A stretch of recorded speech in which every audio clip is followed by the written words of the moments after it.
নোয়াখালীতে মাদক, অসামাজিক কার্যকলাপ ও প্রতিবাদকারীদের বিরুদ্ধে কথিত মিথ্যা মামলার প্রতিবাদে মানববন্ধন, বিক্ষোভ মিছিল ও প্রতিবাদ সমাবেশ করেছে স্থানীয় এলাকাবাসী।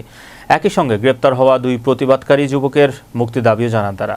শুক্রবার জুম্মার নামাজ শেষে নোয়াখালী সদর উপজেলার নোয়াখালী ইউনিয়নের পূর্বচর এলাই জামে মসজিদের সামনে এ মানববন্ধন ও বিক্ষোভ কর্মসূচি অনুষ্ঠিত হয়।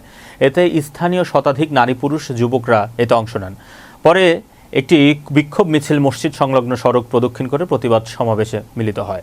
সমাবেশে বক্তারা অভিযোগ করে বলেন, হুসনে আরা বেগম সকিনা ও তার পরিবারের সদস্যরা দীর্ঘদিন ধরে এলাকায় মাদক ব্যবসা ও বিভিন্ন অসামাজিক কার্যকলাপ পরিচালনা করে আসছে। এসব কর্মকাণ্ডের কারণে এলাকার যুব সমাজ ও শিক্ষার্থীরা মারাত্মকভাবে ক্ষতিগ্রস্ত হচ্ছে।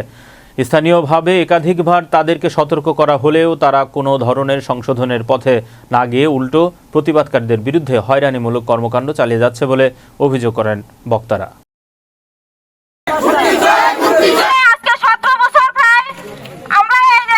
এবং মাদক এক মহিলা এখানে, তার নাম হয়েছে। অভিযোগটা বলেন কি সমস্যা?